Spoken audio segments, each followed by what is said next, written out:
Bien, le explico a Saúl y a Pablo. Vamos a la segunda parte de las tres que dividimos la charla con el secretario ejecutivo de la Coneval, José Nabor Cruz Marcelo. El retroceso más importante, digamos, o el área en donde hay menos avance y retroceso, es el salud, entiendo, ¿no? Efectivamente, Eduardo, es la carencia que tuvo un mayor incremento, que ya lo habíamos, de Sí. hecho, estimado de 2018 a 2020, y esta tendencia continúa de 2020 a 2022. Ahora, ¿se puede explicar o entender o tratar de explicar solamente por la pandemia o por la combinación de la pandemia más la definición de una política en la materia de salud que no ha resultado o no resultó exitosa como lo pretendía el gobierno federal? Hay varios factores, de hecho, en otros documentos analíticos que recientemente hemos publicado desde Coneval, hace 3 semanas prácticamente dimos a conocer el diagnóstico al derecho a la salud en nuestro país, y en este estudio justamente analizamos en 8 entidades de nuestro país cómo se había llevado el proceso administrativo todavía en el 2022 del INSABI, y obviamente tuvimos que ajustar este estudio, ya que cuando estábamos haciendo el levantamiento en campo se da la decisión del Ejecutivo Federal de la instalación de la estrategia IMSS Bienestar.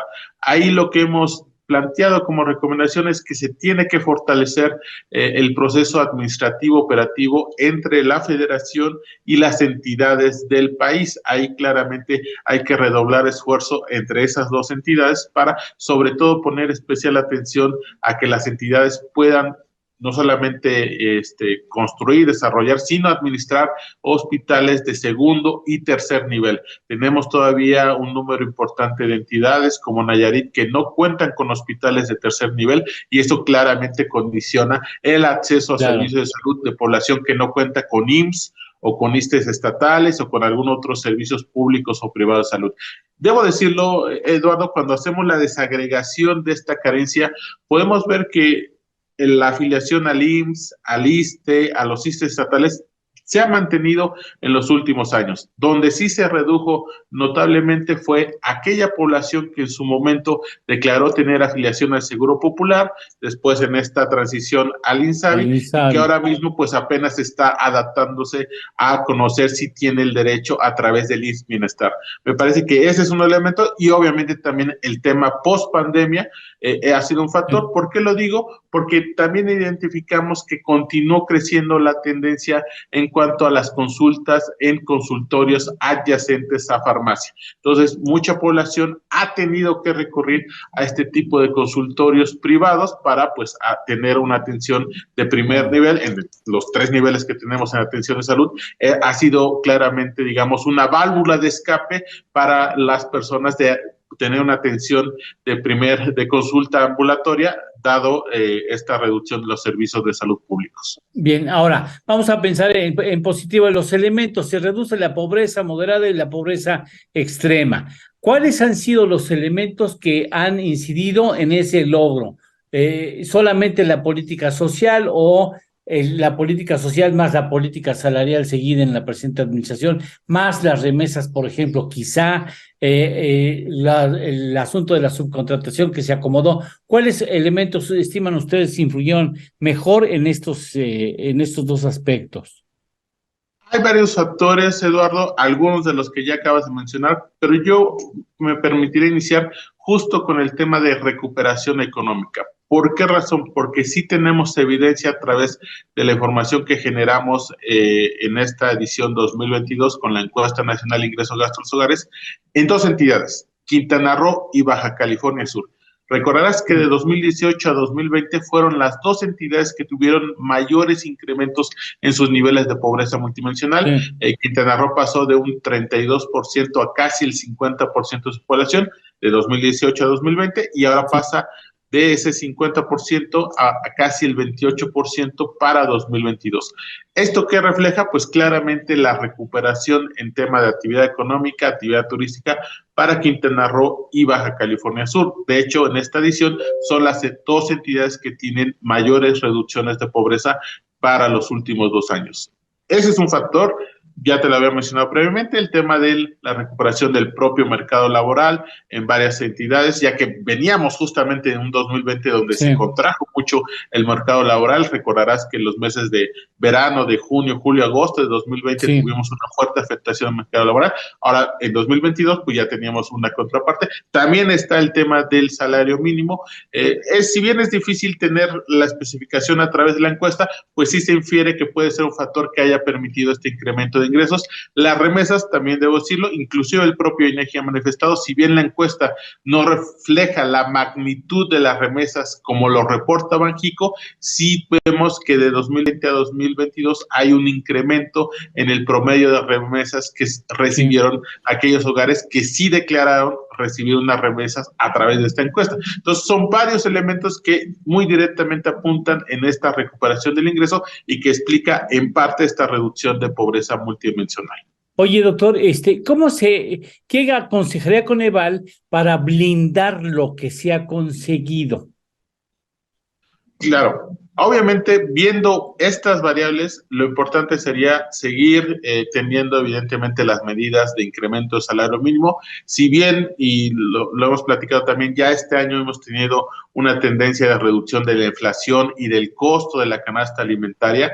Justo cuando realizamos esta medición en agosto del año pasado, teníamos uno de los picos más altos Sí, inflacionarios. Entonces, afortunadamente para este 2023 ya ha habido un proceso de recuperación, de reducción de los niveles inflacionarios. Ese es un elemento, seguir con una política de incremento del salario mínimo, pero sobre todo, Eduardo, seguir desarrollando oportunidades de empleos formales. Me parece, y eso también lo podemos deducir a través de esta carencia de seguridad social, que es la de mayor prevalencia en la población, tenemos que seguir avanzando con mayor desarrollo de empleos formales, porque inclusive ahora mismo que te he hablado de esta recuperación del mercado laboral entre 2020 y 2022, el mayor número de empleos que se recuperaron fueron en el área informal y no en el área formal de la economía. Entonces, eso tendría que conducir, pues, no solamente ya en la parte final de esta administración, sino tendría que ser un objetivo de política económica para la siguiente administración federal que inicia a partir del 24. bien, ¿cómo la ves, Pablo? Mira, lo último que dijo también refleja, aunque ha habido avances, todavía 43.5 de la población tiene ingresos por abajo de la línea de pobreza. O sea, es un mundo de gente, Eduardo. O sea, aunque ha habido avances, todavía hay muchísima población que está por abajo de ingresos de línea de pobreza.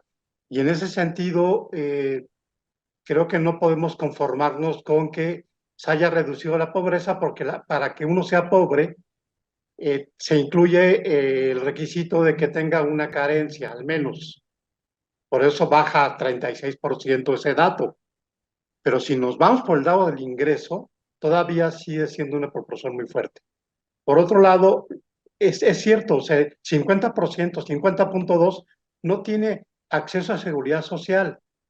Eh, y la verdad es que no se ve por dónde haya cambios en la política gubernamental en este tema. Y el otro tema que también planteó Saúl, me parece muy pertinente, es que el fracaso del sistema de salud. O sea, COVID vino a destrozar, pero todo eso quedó desmantelado, porque pasada la emergencia no hubo un restablecimiento de los sistemas públicos de salud, y lo que dice el titular de Coneval es muy importante. La gente tiene que recurrir al consultorio de la farmacia de la esquina porque no puede resolver una urgencia de otra manera. Bien, el Saúl, Sí, Eduardo, yo creo que lo que señala el ingeniero Álvarez Casas es bien importante, ¿no? Yo tengo la impresión, junto con otros, de que sin regatear los avances, sin regatear reconocimiento a lo que se ha hecho, pudiéramos estar ante un efecto de un cierto espejismo en esta medición, porque si tú tienes un gran incremento en el ingreso, pero por otro lado tienes una enorme la cobertura de cuestiones fundamentalísimas como la salud, pero hay otras, Eduardo, donde no se avanzó prácticamente nada. Insisto, el ejemplo más claro es el rezago educativo, pero también está, por ejemplo, cobertura en agua potable y otros indicadores. Entonces, pareciera, y es una hipótesis que todavía hay que desarrollar, explorar y ver si efectivamente se pudiera confirmar, pero pareciera que lo que ocurrió es que se desplazaron recursos de un lado y se pusieron en otros, es decir, se le quitó a ciertas dimensiones de la acción pública y se transfirieron directamente en programas sociales, que, insisto, son muy importantes, les resuelven muchas cosas a las personas, pero yo escribía en un artículo que publiqué esta semana que una cosa es tener el dinero en la bolsa y otra cosa es que los bienes que requiere la población estén disponibles en calidad, asequibilidad y condiciones oportunas en el mercado. El supuesto de este tipo de programas de transferencias de recursos es que hay un mercado que distribuye de manera equitativa las tareas y los beneficios sociales, ¿no? Pero, ¿qué pasa si tú transfieres recursos, le quitas a una bolsa para ponerla en esta, que son recursos líquidos, llamémosle así, y entonces la gente va al mercado, pero no hay el servicio, por ejemplo, el servicio de salud, y tienes que recurrir, como decía el ingeniero, al consultorio de farmacia. Entonces, este tipo de situaciones resultan ser a la larga más empobrecedores que el efecto, digamos, de medición que tienes de que ahora tienes más ingreso. Poniéndolo de una manera muy coloquial, para la gente que nos hace el favor de escucharnos, es simplemente decir, ahora usted es menos pobre, pero ¿qué cree? No tiene derecho a la salud. Entonces, es desde esas paradojas que tenemos en la política social y en la política pública, porque atenderte la salud es muy caro en este país. Estos consultorios generan gastos catastróficos, y aunque sean de primer nivel, es decir, no importa que tengas una gripa, pues ahí te dan toda la medicina posible y te cobran una cantidad enorme que tú deberías tener cubierta por derecho social. Yo insistiría que este tipo de mediciones hay que verlas de manera integral, porque además es un mandato constitucional, Eduardo, no es un asunto teórico de un académico ahí en su cubículo. La Constitución dice que los derechos humanos deben garantizarse de manera integral, simultánea y universal, y que no se permite la regresión en los derechos sociales. Lo que tuvimos en salud es gravísimo, yo pondré el énfasis ahí, y lo que deberíamos decir es, a ver, en la medición integral, porque para eso sí es una medición multidimensional de la pobreza, ¿qué es lo que está ocurriendo? Porque ahora tenemos más carencias. Si vemos el promedio de carencias de las personas, el promedio se incrementó de 3.2 a 3.9, y nuevamente, yo titulaba mi artículo, la gente no come promedios, ¿no? ¿Por qué? Porque en esta fantasmagoría de los promedios, pareciera que es poquito, o para alguien que no tiene dimensión de las magnitudes que esto implica en lo social, pues puede parecer que no es tan grave, pero pasar de esa cantidad de vulnerabilidades nos lleva al otro indicador que me parece que es fundamental en la medición del Coneval, que es la proporción de personas que simultáneamente no son pobres y no son vulnerables.